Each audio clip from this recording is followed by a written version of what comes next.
Prince Harry's legal war just collapsed in the most humiliating way possible. His own lawyers abandoned him mid-trial. The journalists he accused just destroyed his victim story in open court. And Meghan, she's nowhere to be found. This isn't just a loss. This is a public execution. Stay with us. Good evening and welcome to Royal Daily Report, where we cut through the spin and lay out the facts. Tonight, we break down the disaster unfolding in London's High Court, Harry's case against Associated Newspapers, but right now, in open court, the whole thing is collapsing before our eyes. The big turning point, key members of Harry's own legal team have jumped ship, resigned. And that's not a minor setback. That's like your star quarterback walking off the field in the middle of the game. Insiders are saying it wasn't just a reshuffle, it was a strategic retreat. They saw the writing on the wall, a sinking ship, and got out before it went down completely. The case centers on Harry's sweeping accusations against Associated Newspapers, Limited the Daily Mail, and Mail on Sunday. He's claiming illegal activity, conspiracies, phone hacking, private investigators, the whole 9 yards. But the defense came out swinging and they got personal. The Daily Mail group is crumbling fast. His lawyers are resigning and the defense is tearing his victim's story apart. If you're new here or want every raw update, hit subscribe right now. Turn on notifications and join the Royal Daily Report family. Channel name on screen, Royal Daily Report. Let's get into it. Okay, so Harry and Meghan bounced from the UK claiming they wanted privacy and all that stuff. Well, turns out his latest attempt to hold the tabloids accountable is spiraling into a full-blown disaster. The Duke of Sussex has been on this crusade for years, accusing the British press of illegally gathering information on him and his family. Really personal. Harry's targeting 2 prominent royal journalists, Rebecca English, royal editor at the Daily Mail, and Katie Nicholl, author and broadcaster. He's accusing them of criminal behavior for digging up dirt on him in his circle. But Associated Newspapers is painting a completely different picture.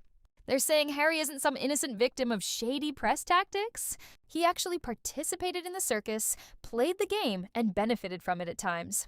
Specifically, they went after Katie Nicholl.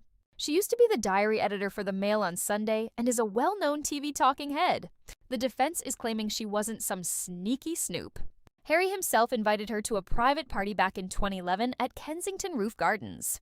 They stayed in touch afterward, ran in the same social circles.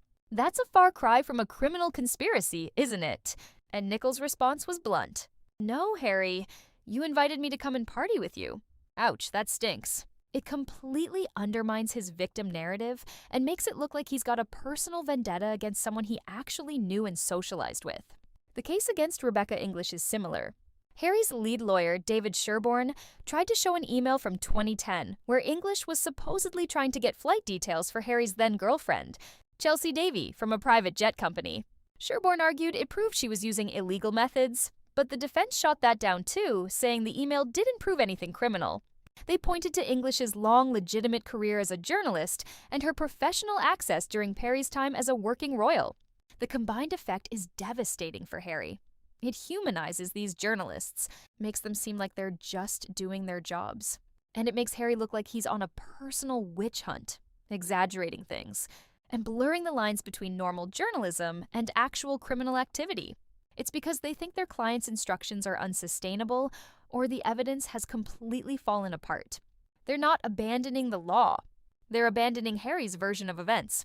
It's brutal, but that's how it is for Harry. This is a disaster, plain and simple. This case was supposed to be the cornerstone of his and Meghan's whole crusade against the UK media. It's because they think their clients' instructions are unsustainable or the evidence has completely fallen apart. They're not abandoning the law. They're abandoning Harry's version of events. It's brutal, but that's how it is for Harry. This is a disaster, plain and simple. This case was supposed to be the cornerstone of his and Meghan's whole crusade against the UK media. You could see the toll it was taking on him in court. He looks stressed, older, miserable. The irony is thick, right? The guy who spent years complaining about press intrusion is now sitting in a courtroom with the entire world, watching his every move as he tries to destroy the careers of these journalists. And the fact that his legal team is bailing, that's huge. It shows they've lost faith in his case. One legal analyst said that when solicitors walk away like that, they framed it as this moral battle, good versus evil.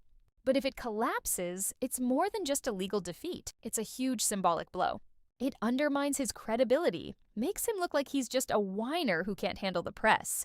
And let's not forget the legal bills. If he loses, he could be on the hook for a ton of money. But even worse, it could cement this public perception of him as relentlessly combative, unable to tell the difference between legitimate criticism and actual malice. It makes him look thin-skinned, like he can't take the heat. Meanwhile, these reporters are coming out looking pretty good. They're not the faceless villains Harry's painted them to be. They're established professionals defending their reputations. Katie Nicholl, who just beat cancer, and Rebecca English, who's been covering the royals for years. They're fighting back. They're saying Harry's narrative is BS, that he's rewriting history to make himself look better. The whole trial has shifted. It's not just about what these journalists did 10 years ago. It's become a referendum on Harry's judgment, his relationship with the truth, and whether he's just waging a personal war. And the fact that his lawyers are bailing is the clearest sign yet that he's losing. The image of him sitting in that courtroom, it was pretty stark. He looked miserable, diminished, like a little kid in a suit that's too big for him. This was supposed to be his big moment, his chance to finally get back at the tabloids. Instead, it's turning into a public meltdown. And where's Meghan in all of this? She's an ocean away in Montecito. Radio silence, no public displays of support, no holding his hand as he walks into court. Nothing for a couple who built their brand on this yes against the world narrative. Her absence is deafening. It screams volumes. He moves his family across the world to protect them. And now he's standing alone facing the music. Sources are saying the atmosphere around Harry is tense, despondent.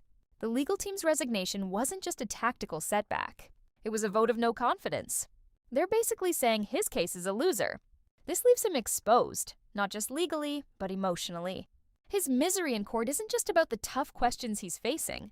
It's about watching his whole identity, his righteous victimhood being torn apart in front of everyone. The testimony has been brutal. It attacks his narrative of being unilaterally persecuted. The story about him inviting Katie Nicholl to parties, about their social contact, it paints a much more complicated picture. It suggests that he was an active participant in the media game, that he benefited from it at times. Having your past reinterpreted like that so publicly, it's got to be disorienting. He's not just fighting a newspaper. He's fighting a version of his own history, and he's losing. This whole thing highlights a major contradiction in Harry's post-royal life. He and Meghan built a freaking empire on their personal story, selling documentaries, books, and podcasts. But when the most important legal chapter of that story is being written, he's on his own. Meghan's absence suggests a strategic retreat. She's distancing herself from this mess. She's had her own run-ins with the press, but she's clearly decided this is Harry's battle to fight and maybe to lose. You can see the emotional toll on him, his posture, his distant gaze, the lack of that defiant energy he used to have. He looks miserable. He's caught between two worlds, the one he was born into, which he claims rejected him, and the one he built, which doesn't seem to be supporting him now. That California dream is looking pretty distant right now. Ultimately, Harry's misery is a symptom of a bigger strategic failure. He tried to transplant the dynamics of a royal feud where you can just put out statements and rely on friendly media into a court of law. But the courtroom doesn't care about narratives. It cares about evidence, cross-examination, and cold, hard facts. Meghan, the architect of their media strategy, isn't there because there's no media strategy left to execute. There's just a case and it's falling apart. The judge, the press gallery, the empty chair where Meghan should be sitting. It's all converging to create this crushing pressure. He wanted to be seen as a warrior for justice, but he looks like a stranded soldier. His allies have left. His fortress of solitude has been revealed to be just that, solitary. His misery isn't just personal. It's the result of a campaign that mistook publicity for power and confession for clout. And in a court of law, neither is enough. That's our full report tonight on Royal Daily Report. What do you think? Is this the beginning of the end for Harry's media crusade? Drop your thoughts in the comments below.